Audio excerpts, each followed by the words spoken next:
Très bonjour, très chers frères et sœurs. Merci de me recevoir chez vous. C'est encore une fois votre frère, le frère Raphaël. Merci.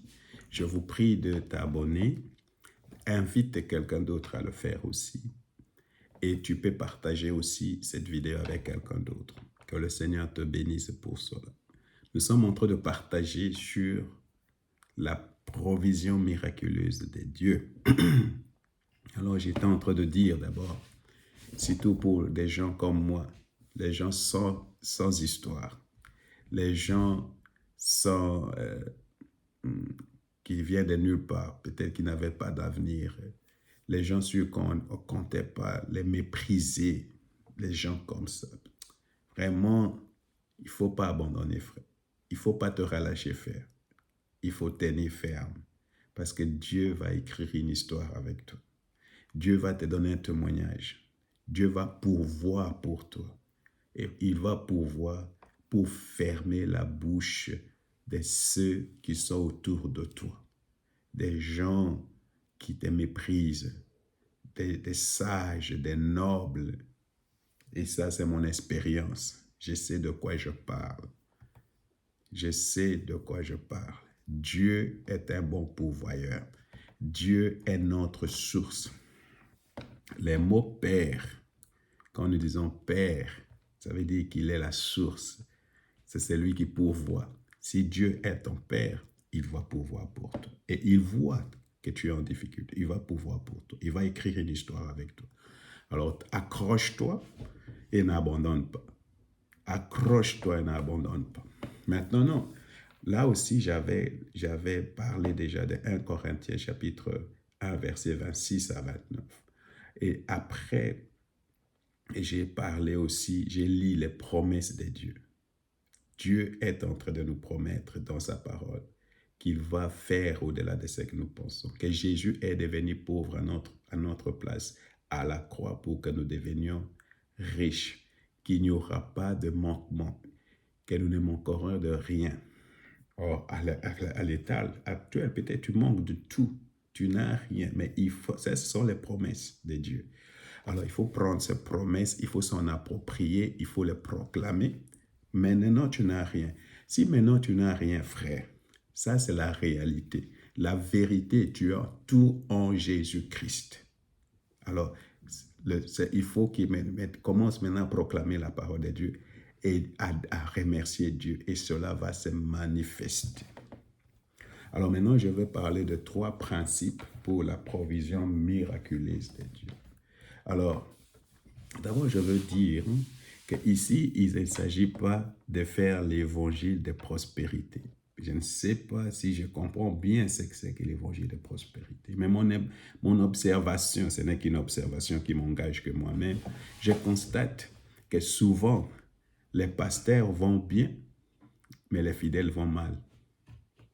Et c'est le contraire de ce qui est dans la Bible. Si le pasteur va bien, les fidèles doivent aussi aller bien.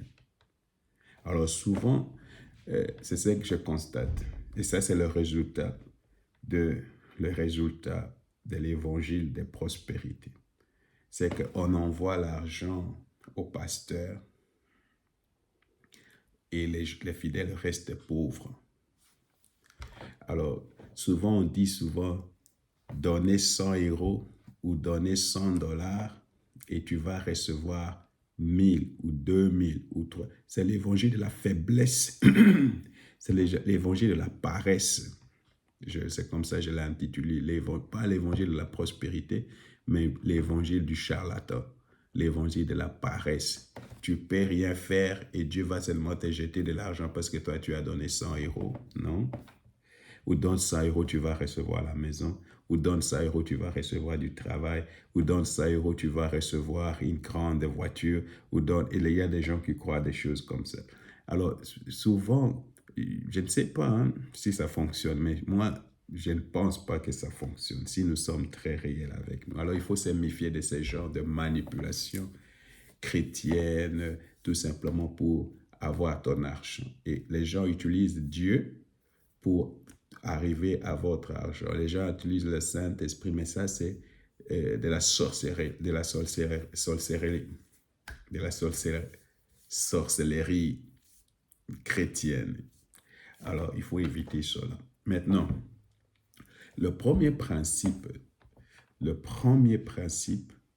si nous voulons vraiment expérimenter Dieu, c'est que nous devons trouver les plans de Dieu. Nous devons faire la volonté de Dieu. Chaque fois, quand Dieu guide tes pas, quand Dieu te met sur quelque chose, il va toujours pourvoir pour cela. Il va mettre une provision sur ton chemin.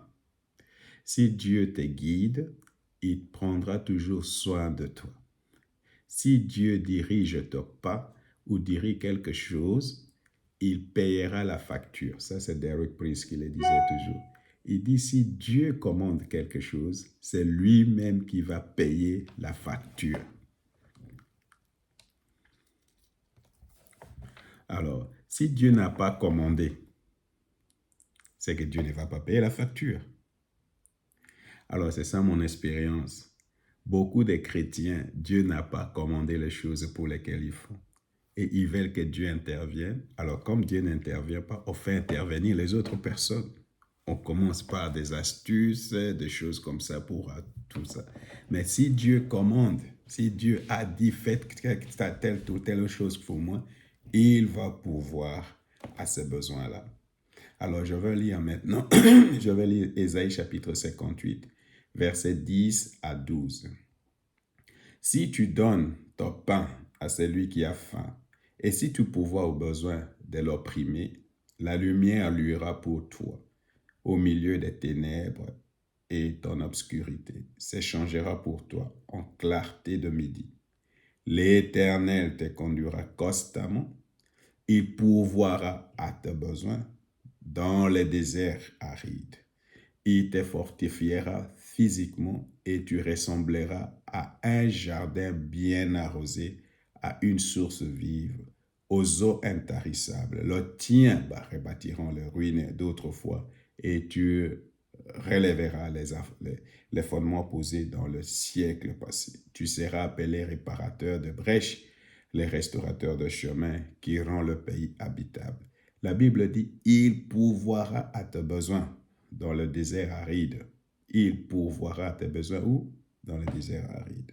Alors, quand tu fais la volonté de Dieu, Dieu ne s'occupe pas de tes rêves. Oh, je vais avoir un tel ou tel habit, je vais pour aller me montrer. Non, Dieu ne va pas s'occuper des apparences et des choses comme ça. Dieu s'occupe de sa volonté, de ses projets dans ta vie. Alors, quand tu as un projet qui vient de la part de Dieu, Dieu va pourvoir. C'est le cas d'Abraham. Il faut lire cela dans Genèse chapitre 22, versets 8 à 13. Dieu lui a dit, va m'offrir ton fils, à Isaac. Abraham n'a pas réfléchi, il a pris Isaac, il l'a amené pour aller faire quoi? L'offrir à Dieu. Quand il est arrivé là-bas, Dieu avait déjà préparé un agneau ou un mouton qui devait être égorgé et offert à Dieu. Vous voyez, c'est Dieu lui-même qui a préparé. Alors, si tu veux expérimenter la provision divine de Dieu, mon frère, ma soeur, la première des choses, il faut faire la volonté de Dieu. Pose-toi la question, est-ce que je suis dans la volonté de Dieu? Est-ce que je suis en train d'obéir à Dieu? Je suis en train de sentir qu'à ce moment précis, il y a quelqu'un qui est en train d'obéir à Dieu. Il y a quelqu'un qui ne veut pas se compromettre. Surtout une fille ne veut pas se compromettre ou des filles ne veulent pas se compromettre. Ils se disent, moi, mon corps est seulement pour le Seigneur et des choses comme ça. Et tu es même dans le doute. Tu ne sais même pas pourquoi. Tu sais, fais confiance, accroche-toi. Demande à Dieu la provision. Dis, Seigneur, fais un miracle pour moi. Alors, pour ces gens, pour nous tous et particulièrement pour ces gens-là, je veux prier maintenant. Seigneur, tu connais ma soeur, tu connais mon frère, particulièrement cette sœur, Seigneur de gloire, qui actuellement est dans la besoin, prête à lâcher. Seigneur, pourvois. Donne-lui, Seigneur de gloire, un miracle de provision. Pourvois son besoin. pourvois cette chose-là dont elle a besoin, Seigneur. Donne de l'argent, donne du travail, Seigneur. Père, je te dis merci pour ta provision. Merci, Seigneur de gloire. Parce que tu as dit, Seigneur, tu vas prendre soin des gens qui t'obéissent. Seigneur, nous te louons et nous t'exaltons. Nous te disons merci pour cela, Seigneur. Et c'est dans le nom de Jésus nous prions. Merci, Seigneur Jésus. Amen.